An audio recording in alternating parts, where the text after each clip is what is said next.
Welcome, guys, to another episode of Crack at Dawn. With me today, we have a very special guest and a member, Shahidur.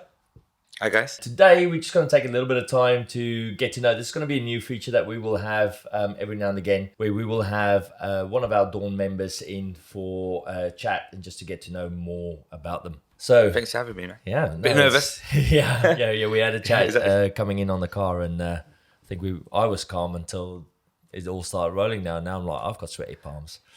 Shahidur, yeah, let's just start easy. Tell us more about yourself, who you are, and what do you do? Teacher, a psychology teacher, local in one of the schools, not too far from the box. I think some of our students come to the box, They do, yeah. do some workouts, keep them in tip-top shape. Dad of three wonderful girls.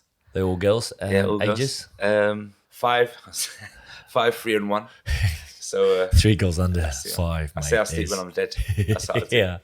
But no, it's good. It's lovely, wonderful. Really happy. Also I'm married to a Dawn member. Married to Eve.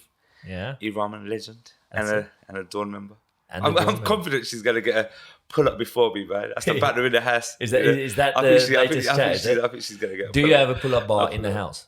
Absolutely not. No. Okay. It's health and safety issues. Yeah. No, but no. I think we're really happy. Really like the box. Yeah. And just born and bred. Yeah. in Newham. Yeah. Always Not lived too- around. Yeah. We were. Eve got me to move to Hackney for a little hiatus, but I managed to draw her back to good old Newham. Hackney was pre-children, I guess. Pre-children, yeah, exactly. Yes, So it suited us. One bedroom. At a certain point. One bedroom, fashionable flat, and Hackney. And Absolutely then right before in pregnant, the you go core like, and the heart of Hackney. yeah, and then you go like, oh, we need a bigger house. Like, Yeah, exactly. Yeah, somewhere to put all the Lego. excellent. Toys. Excellent. So I think most of you are aware of Shahidur. You've seen him around on his social media. He's always posting, and it's always fun to watch. And what we always see is some of you might be aware of Shahidur's history, and he does do the odd post. You know, this was me then, this is me now. And we always find a lot of positive feedback coming the moment you do these kind of posts. Tell us more about just your childhood, what was life like? And, were you always a fit child? Were you always active? And how did life treat you and how did you progress? I was relatively fit. Well, as much as most kids are, playing footy in school. Played footy in school, played for a football team. When I was 18, I was playing football and I snapped my anterior cruciate ligament. And then I was still able to play football. I was just strapped up. The doctors were like I needed an operation, but at the same time, that was me, my first year of university. So it's like, do I do freshers properly? Yeah. Or am I in crutches for like 6 months of my freshers year? And I made the sensible choice and decided to not have the operation and just really live a good freshers. So I did. And anyway, so that happened. And I think from that point, I sort of went from being like an average weight to just sort of the weight started piling on. And I think, I think a lot of people at uni put weight on, don't they? You're living, absolutely you stop eating really balanced diets. You drink a lot of carbohydrates. Shed loads of carbohydrates, a lot of pot noodles. Absolutely. Yeah. Where did you study? Were you quite local or did you stay out? Canterbury, yeah. So, you were in dorms or in a flat share? Or in a flat share. Loved every second of it. Yeah. So again, I think through my 20s, sort of my weight just sort of went up slowly. How old are you now? 36. And I think I've got a bit of an addictive personality, addictive nature. And I think only now looking back at it, do I think maybe, there was a bit of that with the food for me. I love the food. Yeah. But and it got to a point where I sort of, as I went on through my 20s, variety of things happened, like it does in everyone's life. I'm not a victim. No. I'm not saying that, but different things happen, and I think often food was something for me to lean on. Yeah. And it's bad habits. That's what it was. It was just bad habits. I think the biggest thing for me now, and I suppose we'll come to this with CrossFit, is just trying to be in good habits as often as I can. Not trying to hold myself to any sort of really high standard. Just trying to be in sort of better habits, trying to be a bit more accountable. Because I think I spent a lot of my 20s not holding myself to account, like doing what I wanted to do when I wanted to do it. Yeah. And But that's also what you do when you're 20, though, right? So you're finding yourself, you're understanding who you are as a person. You know, you get to understand what it is that you like and don't like in life. Exactly, you know, and there's always that kind of like that time of rebellion, anyways. You know, there is just a phase of rebellion that most people go through, you know, regardless of what kind of personality types they are. And that continued on. I met Eve, super happy, super lucky. How did you meet Eve, by the way? We met when I was 22 at work. So we both work at the school. And us to this day, I stand by the fact it was love at first sight for me. But she had a boyfriend at the time. And, you know, we were really good friends. And... oh, you did the whole best friend approach. You know, the Ross and Rachel, you know. You know, day one. And then, you know, 4 months later, still trying. And then 6 years later, you know, press the button. And then there you go. The rest is history. And, and then we got married. And again, my weight just went up. I think... honestly, my family tried to intervene as they would, caring, and I think is that mum, brothers, my dad, and I think I just get defensive. Like it's just not nice to hear your flaws. Nobody likes hearing their flaws, do they? No, you know, absolutely. even doing the level method, absolutely. Even I don't want to be white. You know, nobody likes hearing it, do they? So I think I was often very defensive, but like anything, you know, the more you consume, right, the more unhealthy I got, and it was having a detrimental effect on many areas of my life, not just being big. Because self-esteem wise, I stand by it to this day. I was when I was at my sort of peak weight, I wasn't unhappy. Like I wouldn't look in the mirror and think, bloody hell, I'm like, God, I'm fat. I wouldn't look in the mirror and think that. I think, oh, I look good. Like it's a nice shirt. Looking sharp today. Exactly. No, exactly. So it wasn't a self-esteem thing. It wasn't like I would go out and I think, God, I'm I'm obese. I was super obese, but I wouldn't look in the mirror and think, you know, God, I'm in a real low place. I think I may have been, but at the same time, I don't think that's not what my mindset was. I wasn't thinking like that. It's only when I had my first daughter, Amara, that I think things sort of really started to hit home. At a similar time, one of my uncles had a cardiac arrest, and he had a young daughter, and I thought, I love being a dad. Yeah, I do. Like, I know you get it. Yeah, I do. I think it's a privilege. I love every second of it, and I thought, and my dad, when he was alive, was terminally ill. So I also know what it's like to live with a parent who was like, you know, going to die. You know, and I thought, and my dad used and enjoyed every second. He was terminally ill from the age of 23 to when he died. So, you know, when I was 4, that's when he was diagnosed, and he was around for ages, and he just enjoyed every second with us. And I think for me, when Amara was born, I thought, I just want to be around for ages. And it was hard. It's hard for Eve. To this day, I talk to Eve. I'm like, because how are you with me when I was that big? So like at peak weight, I was 27 stone. Okay. What's that in kilos roughly? It just, I only do metrics. We'll figure it out. I don't know. We'll have it blurred in underneath exactly, the screen. Exactly. Just scroll across the bottom. No, so 27 stone. And I say to Eve, I'm like, gosh, how are you with me? And it was a challenge, like, of course, to go, like, he's always been healthy, always been fit, you know, to go for a walk, to do just normal things. What's the challenge, you know? Like, I'd want to go out and party, and I'd want to go out and have a good time, but just like a casual Saturday, let's go for a stroll, let's do something, was a bit more of a challenge, I think. But it was when Amara came along that sort of things changed, and my mindset changed, and I was like, I want to do something about this. So with Eve's support and help and push, really, is what I needed. I went and sought sort of medical advice, and then started on a journey to being the specimen that you I are sat in today. front of you today. No, that was it. Pardon my ignorance, but I think it'll be interesting for some readers that might find themselves in that position now, where they might want to change their lifestyles. They might get to a point where, you know, something needs to give and something needs to change.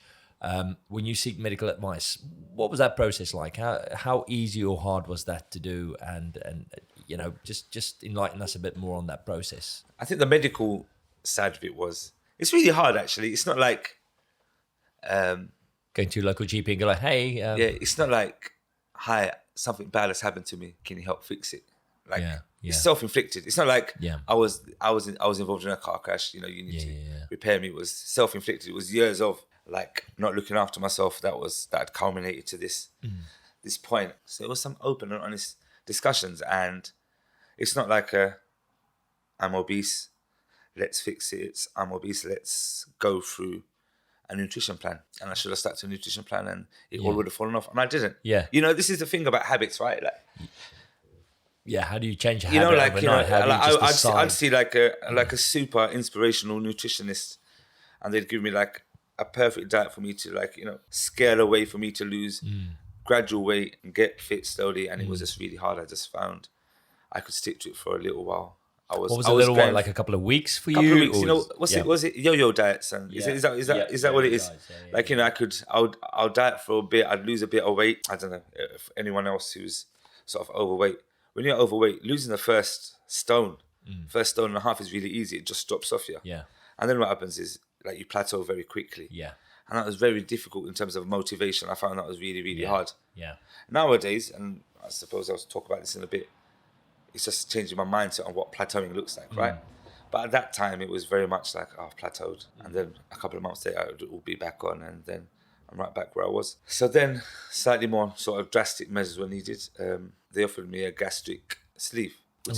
And again, if you can explain that for us. So they've removed 80% of my stomach. It's an operation. I had to like go on a crash diet of just drinking shakes for like 6 weeks to shrink my stomach. Wow. So that they can get rid of 80% of my stomach. So from what I know at the time, the NHS used to offer gastric bands. So it's a band. So it works in the same effect, but they put a band around your stomach. But I think the reason the NHS stopped doing that was because of the type of people that have let themselves get to this size. People would get the band, lose the weight, but then because they wouldn't change their habits, they would just eat till they snap the band. Gotcha. Yeah. Gotcha. So, and again, I guess you need to be mentally ready to change. Absolutely, it's really easy saying here you are. You're skinny now. Yeah. But if your diet hasn't changed and your lifestyle hasn't changed and your habits haven't changed, and maybe the influences in your day-to-day life that makes you comfort absolutely. food, or seek food for comfort hasn't changed, then that your natural reaction to this would be the natural reaction you've always had. No? Exactly. That's exactly what it is. So with mine, it was slightly more permanent because they've obviously cut away 80% of my stomach. Yeah. So that was an intense process. So obviously like a crash diet of shakes. So people are like, oh, do I take protein supplements? And I suppose I'm training enough to take a protein supplement, but do you know why I don't? Okay, you've done more than enough of those. But during months of only drinking shakes, I was like, if I never had a shake ever again, and I'd be happy. And did you just stick to those? Did you find it easy to stick to the shakes, knowing that there was this end result, this target that you worked towards? Yes and no. I think if Eve was here, she'd be laughing in the background. Yeah, because I did, but I also had a stag the week before my operation. So basically, what I did was, so they gave me like a calorie intake. Yeah, they're like, you have to have this many calories a day in shakes before you go. So what I did. You saved up your calories. So I, instead of like having, for example, 1,000 calories a day, I did 800 calories a day for all the weeks, apart from the stag. Then it was just like, as however many calories. So, classic. Binged it. Exactly, that's exactly. So, so that's what I did. And the reason was I thought this was an opportunity for me to actually do something, and I didn't want to ruin it. No, I didn't want to throw it away because the consultant was quite clear, and they're like, we can't operate you if you don't shrink your stomach. Yeah, we can't. Like, it's dangerous. There's no point. And going under the life at any point for whatever reason is scary. Yeah, there's always going to be a risk. Yeah, exactly. Yeah. So I thought, why would you add any more risk to it? So a stag in Lisbon wasn't a risk. That was kind of like a I've made exactly, it. Exactly. Yeah, there we are. And then the following week, I had the operation, and then after that, I was on shakes again for 6 weeks, and the weight just started falling off super quickly. And were you ready for that? Like, were you surprised how quickly that kind of weight loss was? It was incredible. But the other thing that really scared me was the consultant said that 90% of people, so in the first year post-op, people lose like a significant amount of weight. But then within 3 years, 90% of people put their original weight back on. Jeez. And I was like, what? Yeah. Like, for me, I was like, how? Like, I get it with the band. You can snap the band. Yeah. But I was like, how with your stomach? Like, how you've literally cut away 80% of my stomach. How? And they're like, ultimately, it's the calorie intake. So if all I did was drink Coke, and ice cream and things that are easy and friendly for my stomach in terms of just taking, to assimilate. It's not like a steak. Like, for example, steak is very difficult. It's hard for me to eat a steak now. Guinness is really hard for me to drink because of its consistency and its textures. But Coke, I can drink Coke all day, but I haven't drunk Coke since my operation. So I used to drink Coke all the time. I haven't drunk a Coke, and it's little things like that. I think the biggest fear for me was I want to be the 10% that keeps the weight off. I don't want to be the 90% that puts the weight back on. After the operation, one of two things: trying to get into better habits with my eating, then trying to get fit. So those two things, and I think Dawn comes in maybe exactly a year after my operation. So in that first year, the weight was coming off. It was a nightmare, like financially a nightmare, because I was having to buy new clothes. Oh my God. Like there's worse things to buy new clothes. But at the same time, like you buy a nice top and you're like, this is nice. And then like you're like, 3 weeks later, you're like, So I'd say in the first year, I'd probably lost about 12 stone. That's massive. Yeah. That is massive. It was massive. Like and that's not down to me doing anything other than just the procedure of having 20%. Because I guess that kind of just restricts the amount of calories you can take in at any given time, right? Yeah, absolutely. So for example, now even to this day, if I overeat, I'll just flop my food. Sorry to be so. Yeah. No, the podcast, but that's what it is. Like if you gave me like a nice steak right now, and I was like, I'm gonna go to town on this. Yeah. Like, most of this will come out. I'll be throwing up within like 20 minutes. Do you kind of so you understand your portion sizes now? Like, a lot better. Like you just understand. Yeah, a lot better. Also, just don't enjoy throwing up. Yeah, That's it. Like so it's. I'm just like I'm a creature of habit now. Yeah. I think people are like, how can you go to 6 a.m. classes? Yeah, I'm just still a creature of habit. Helps with, like we said about having kids. Yeah, routine and habit makes me very, very happy and content compared to like an old me where I was just sort of, do what I want, when I want, eat what I want, drink what I want. That year between you starting to lose this amount of weight and joining Dawn, what was your fitness regime, if anything? Like did you just naturally started developing a bit more energy, or was it still this like, really don't enjoy these walks? You'll leave, or did you just all of a sudden start feeling like, well, I'm losing all this weight, I'm actually have a bit more energy, I want to kind of do stuff? Was that as magical as that, or was it a bit more effort? No. I know. I mean, that's a really good question. I had the capacity to do more. So I don't know if it's about energy levels, because I'm not sure. Maybe I don't know if I'm the best judge here, but I don't know. I think my energy levels fluctuated depending on the task you were asking me to do. Do you know what I mean? Like whether you're keen lad, to do it like or not, the same as I was as a teenager. Yeah. Like Aaron's asked me to do something fun. Yeah. Like I'll go and do it. Yeah. It sounds a bit boring. Like I'm not going to do it. So I think that's what it depended on. So my fitness regime after that started with me joining the gym and going through that sort of merry-go-round of gym activity, which I'd never done before. I'd only ever really played football. And that's always weird. If you've always been a kind of an active kid and you played sports, team sport, there's a lot of social aspects to this. There's this whole banter, there's the whole like camaraderie, and we all work together, we all lose or win together. So and then all of a sudden you're just being plonked in this typical sterile gym environment with a fitness instructor that doesn't necessarily want to be there. Yeah. And now they've got a little card. I remember the old fitness cards. So they're like, this is this machine. That's what you have to do. We're going to do 3 reps of 3 sets of 18 reps on this machine, and then you're going to move to that. Yeah, exactly. And that's what it was. It was just me trying to get into this really intense environment. And I was in the gym and I was trying. First of all, the motivation is like, I just don't know how people do that. Fair play to people that do. Just the motivation, I find it really intense. I don't know. Maybe if I went back now, having done CrossFit for a few years and being at the level of fitness I'm now, I'd feel more confident. But at the same time, I'm not sure I would. Even during all the lockdowns. Yeah. The best workouts I did were the Zoom workouts and the ones on a FaceTime with a mate. Yeah. I really do enjoy the camaraderie and the collegiate attitude or element of exercise. So I did that. I was in the gym and I was like, first of all, it was just, I don't feel like I have enough fashionable gym wear to go to the gym nowadays. And I don't want to offend anyone, but I was like, God, people are so muscly and like so good looking the whole time. I'm like, I feel like I'm the complete opposite. Why are you so good looking? I'm like, in a CrossFit world, I feel like at the end, I'm like, I look shit. Like, I'm like, and these people in the gym are like, what exercise are you doing that you can come off a You know, what calories have you burnt on that rower to be looking as magnificent as you come off as you do? But so that was it. So then I started to join some of the classes in the group classes. Some of the group classes, because I thought, you know, again, that's something that. So I tried all of them. I did spin, really enjoyed spin. First spin class, I got on it. I was like, okay, I can do this. And I got on the spin bike, and I was like, oh my God, the resistance is insane. And then the coach comes over and turns the brakes off. I was like, God. I was like, how do people do this? And it was just like so hard. But yeah, they turned it. So I enjoyed spin. The lack of variety got to me a bit with spin classes. Yeah, I get it. I mean, you're on a bike. Exactly. And you're spinning, and then you can stand up and cycle. Yeah, and you can do the odd push up on the handlebar and cycle, and but, then you got to sit down and cycle again. Yeah, exactly. yeah. And I think actually variety is one of the best things about CrossFit, isn't it? Yeah. But I also did aerobic step. That was another one. I walked into my first step class, and they're like, "If you want to pick up the 2.5 dumbbells, feel free to." I'm like, 2.5. See you later. Yeah. And once again, that was a mistake, because I was like, halfway through again. I can't hold it anymore. So that was good. And then I did there was an Afro dance class, so that was one. That was fun.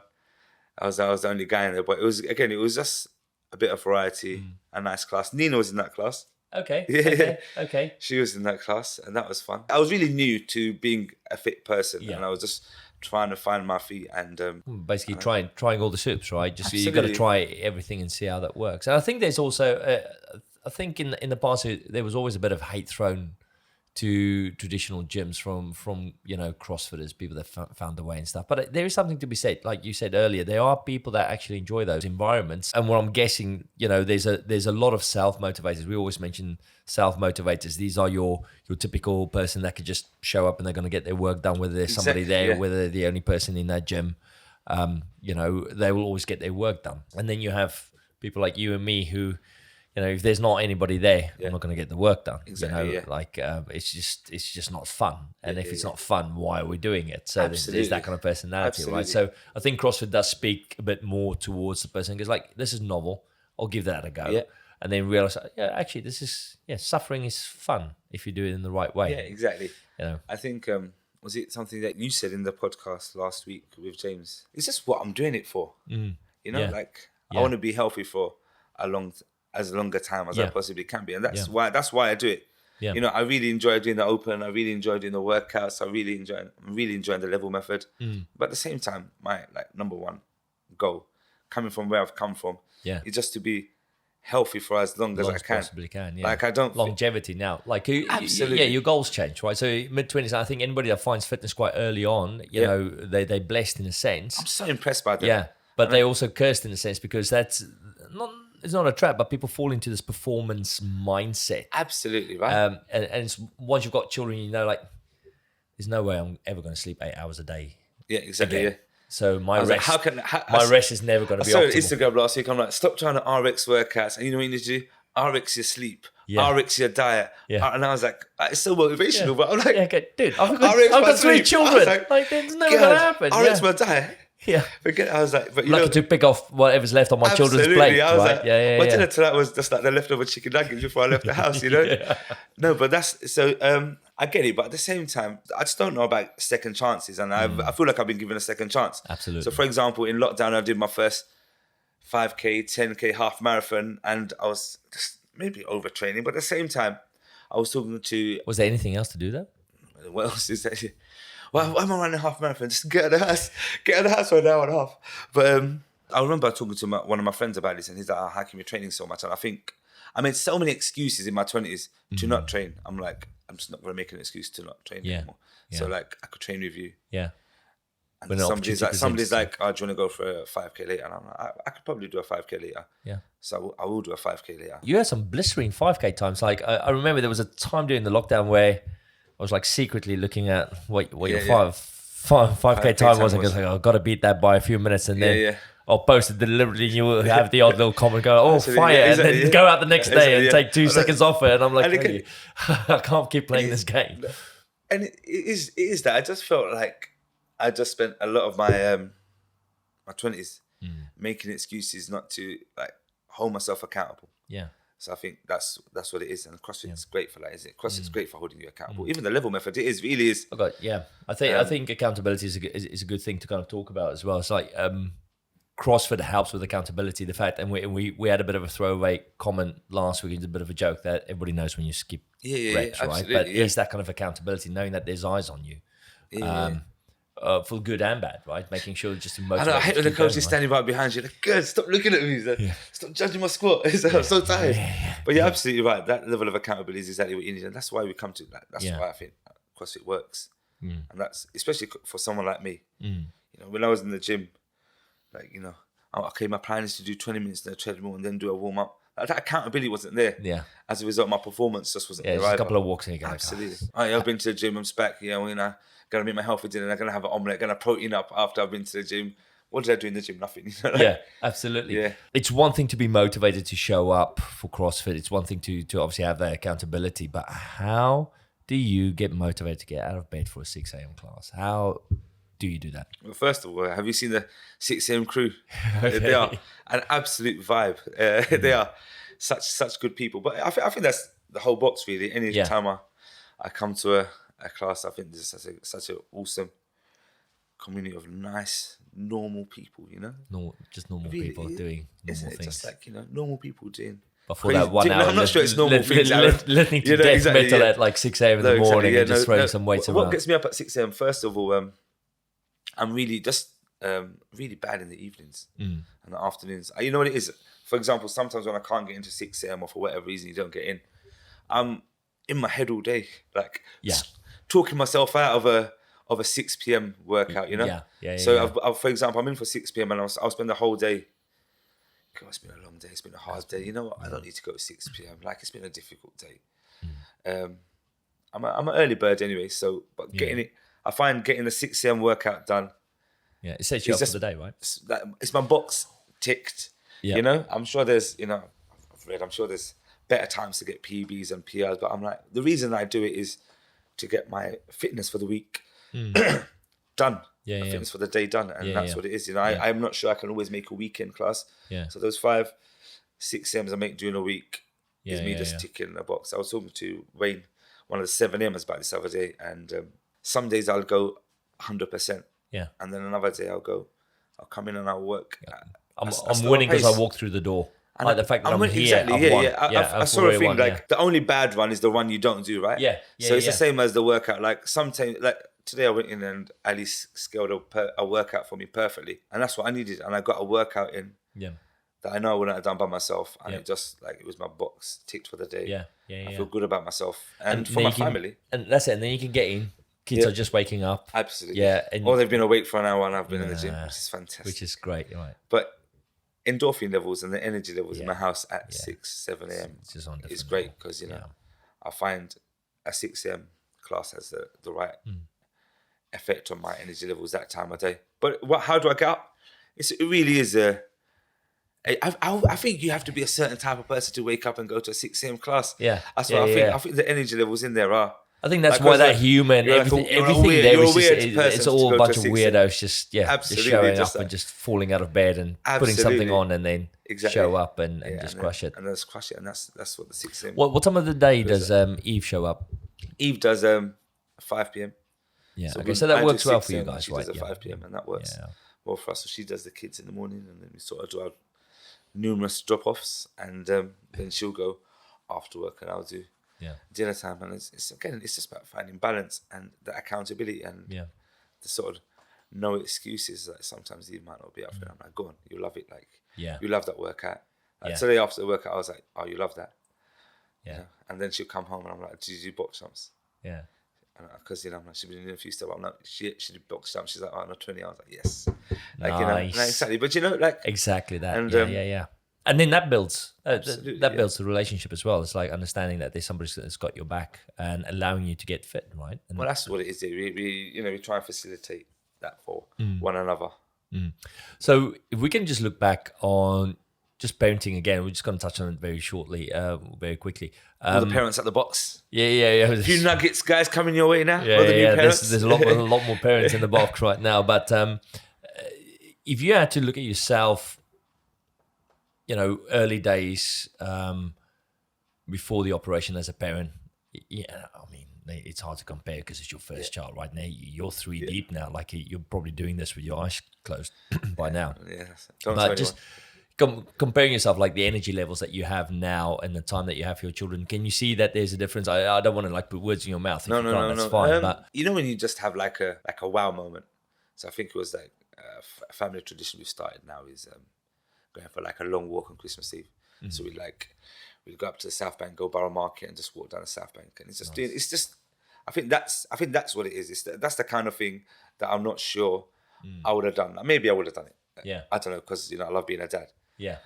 But my state or the state of my health might have been an inhibitory factor in that. Yeah. But it's not anymore. So sometimes because you guys are always everywhere. You're on bikes, or you're on the flats, or you're exactly. So you're going like, so for example, during lockdown, we'd like do a family bike ride up to Covent Garden or Leicester Square, and that's the kind of thing that I wouldn't have done. So I don't know if it's about energy levels. It's just about the capacity to do more. Yeah, to do more, and therefore because you can do more, it's like a virtuous circle, Absolutely, right? Because you can do more, you do more, Exactly. and you feel like you want to do more. That's exactly what it is. Yeah, not losing those opportunities to do that now, and I have those opportunities. I don't have the excuse to say I can't do it anymore. Yeah. Do you think your girls are going to be CrossFitters? No, they do that, but I brought them to Girls Gone RX. Super inspirational. Yeah, they group were of people that day, out, just absolutely killing it. Like I said to you earlier, and I can't speak for other boxes because again, I'm not in CrossFit. You're not a CrossFitter. I'm not in CrossFit for the CrossFit element of it. I'm in it for being healthy. What a nice group of people and role models for my girls. So when I'm always happy to bring them along to the box because I'm like, this is cool. Yeah, cool, good role models for my girls. And it's lovely. Like if they all did CrossFit, I'd love it. Yeah, if they don't, it's okay. Yeah, if they don't, they'll just have to come and sit and watch mummy and daddy still do it. Yeah, I'm sure they will do. I'm sure they'd get a pull up before me or something. Yeah. Is that the goal? Is that the goal? Is that the goal? Yeah, let's nice little segue. Like, what's your? It's gonna sound like a goal review now. What's your next 8 weeks looking like? What's the big goals for you? Hi guys, you're tuning into Shahidur Rahman's live goal review. Where I said I'm not in CrossFit for the CrossFit element of it. Like you do, like I feel a bit of competition with myself. I was on the warm up run with Pebbles yesterday or today or last week one day, and she's like, "Oh no, people are nervous about the Open," but she's like, "Why? I don't get it." Like, none of us are going to the games. So we're just doing it for ourselves, and it's true. And I think because I've done it twice now, the third time I'm like, I do want to beat my score a little bit. Like, I don't mind if I don't, but at the same time, you do. Like I do want to beat my score a little bit. So I think it's a funny thing. Everyone go like, "Oh, none of us are going to the games," and then the moment you've said that, you go like, "But I still want to beat this person or that person." There's always those moments of Absolutely. like, I've got to be better than I was last year. I saw David like practicing his unbroken double unders. I'm like, stop practicing your unbroken double unders, bro. Come on. But he's crushing it, isn't it? And there are so many good people, and you're like, Although, and I'm not naming and shaming because I was quite public about this, is did you show up for the Karen Plus workout where we did the wall balls and then straight into the row? That was a tasty little workout, wasn't it? But you did that, right? Yeah, absolutely. Well, David didn't. He went for a 5K run because he was scared of the wall balls. There you go. So you got one up, mate. You got one up. Yeah, I'm really looking forward to the Open. But what's my goal wise? I would love a pull up, wouldn't I? It's so cool. So cool watching the guys in the pull-ups and the workouts. Yeah. Such a go stand with them. How close are you? Stand on there and just rub some sweat off of there. I tell you what's so cool about the community. The other day, I did my first chin-up. Jo next to me did her first chin-up. She's like, I'll try that. And then two of us did it. And then I didn't say anything about it. I was delighted. I didn't say anything about it. And then a couple of hours later, Tina put it in the CrossFit WhatsApp group. Yeah. And you get all the... Yeah. Like, all the people saying well done. And that's bit cool, of right? humble brag, right? That's it's cool, massive. Right? Like, it's massive. Like I was fine. And I was like, but it's cool. cool. And the fact that Tina did it, it's just like, she didn't have to do that. Yeah. And, again, I think it reflects the community and just how cool it is, like she was celebrating something that I'd done. And that's nice, First chin up, eh? First chin up, yeah. Okay, it's only a couple of weeks now. You'll have a pull up, mate. Absolutely, yeah. Just maybe have that pull up ready for the Open. Right? See if the Open. Who knows? Yeah. And if there's a 10K run option, I'll RX that. But other than that, I'm not sure. How do you think the Open's going to go for you? Are you are you excited? Obviously, you guys are going to be there on the Saturdays. Absolutely, yeah. I am really excited about it. The workouts are fun, aren't they? They're short. Yeah. And sharp and testing. They really are. And that's what it is. I think you guys mentioned it in your podcast last week. It's a real opportunity for you just to give 100%. Yeah. And that's what it is, like... Yeah, leave nothing on the floor. Yeah. Absolutely. And that's nice. I like workouts like that anyway. I like workouts where you're in a bit of a hole. I like those ones where afterwards you're like... We do that. I need 10 minutes lying on the floor. He does shuffle when your legs do it. You do this thing, you're like, oh my God, it's just like, no one needs to talk to me for 10 minutes and then I'll be fine. The Open's great for that. I remember coming to watch. So when I first joined, I think within a couple of weeks, there was an Open and I didn't sign up. Yeah. I remember my first workout was Karen. Oh, okay. Yeah, I came along. That was my free trial. And you made me do 75, so you made me do half of it. And that was terrible. Like, I couldn't walk for a week, and I thought, okay, this I could do a bit of this. Yeah. But I remember the first Open coming along and watching a few people, and you're just watching people in such a dark place, but they're loving it, and everyone's cheering them on. And I was like, wow, this is so cool. Yeah, it's pretty inspiring, I can't remember who I was watching, and they're running out of pull-ups. Like they do one pull-up, take like a minute break. Yeah. And then get one more, but you're like, come on, like there's 20 seconds left, get one more, and you want them to, you're willing them to get one more, right? Yeah. And I was like, that's cool, isn't it? Like everybody was, and I'm sure there might have been people there who didn't want them to get the pull up. Yeah, everyone did want them to get a pull up, regardless of whether that's the person you're competing with. Yeah. You want them there's to, always the competition is always friendly. It's never anything that's nasty what I mean. Afterwards, exactly. Right? Yeah. You might, and this, I'm sure it's not vocalized, but you might have your eyes on somebody you want to be, but at the same time, when it's that person in that hole. Everybody in that gym knows exactly what it feels like when you're in that position. Yeah. It was cool. So after that, we did a few Opens. I'm looking forward to this one. Good. So as a personality, are you the guy, if you're the last one still working, you still have 2 rounds to do? Are you the one that wants everybody around you cheering and screaming, or do you want them all just to fuck off? I'm not sure, I'm not sure. Depends on the type of workout. I don't think anybody needs to support anyone doing a thruster or a wall ball. Like, it's just like, God, pick up the, when the coach says pick up the wall ball, like as if I've just left it there just for the crack. Sorry, I forgot. Oh, the wall ball. I forgot. No, exactly. So it's really nice, I don't know if, regardless of whether you do or you don't, it's super motivational, isn't it? Like, ultimately, I might not want Aaron or the rest of the class, cheering you on for that last minute, but it does help you get one more rep in. Oh God, yeah. And really even if it is just to shut them up. Exactly. As soon as you finish, as soon as they'll clap and walk away. How's everyone finished? Why is everyone still watching me? But how's this possible? I don't know.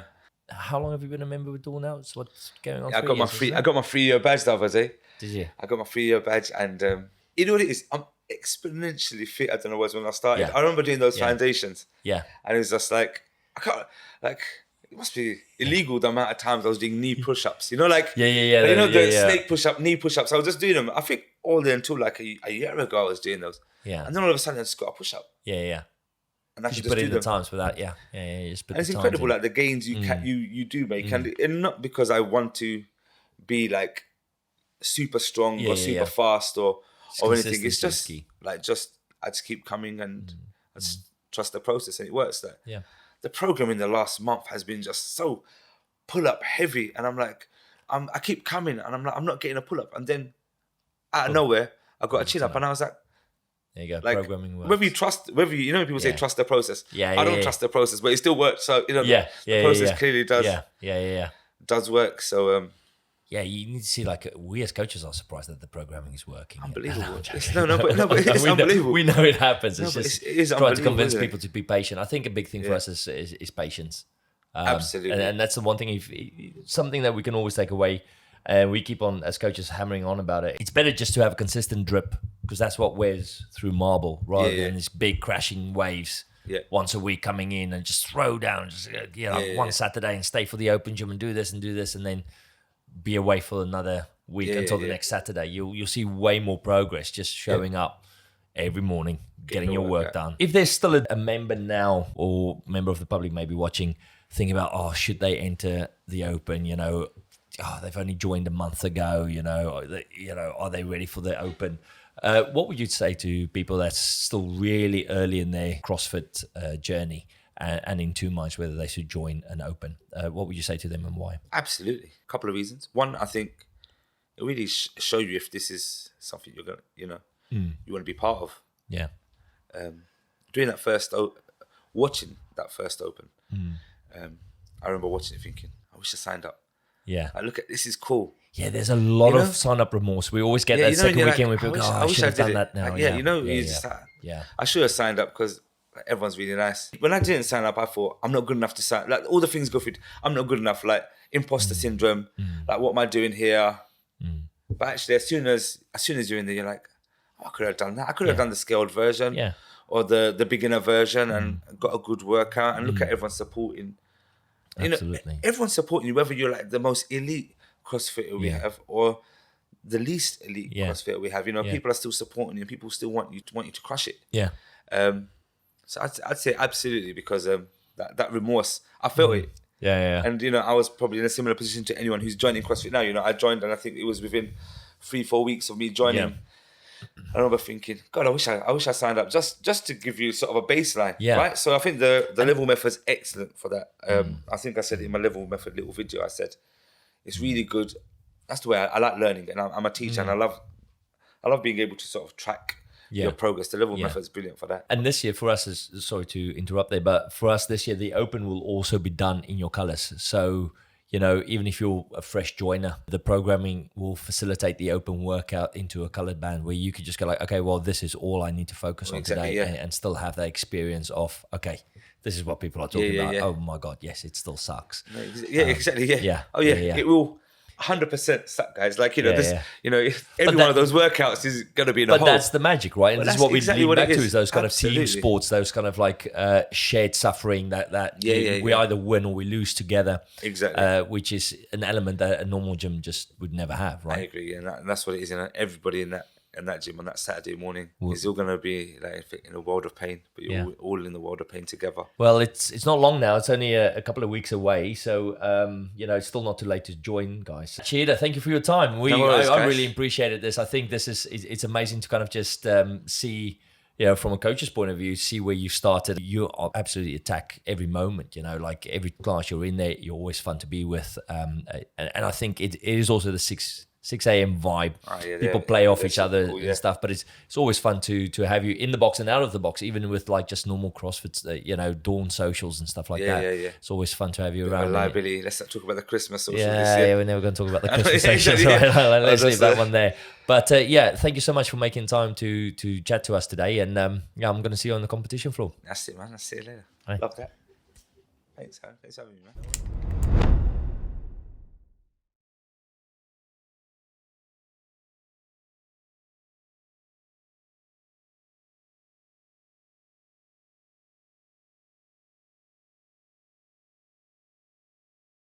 Welcome, guys, at another episode of fuck. What are we called again? Crack a door. Crack a door. Jesus Christ. See, this is how it starts. This is always how it starts.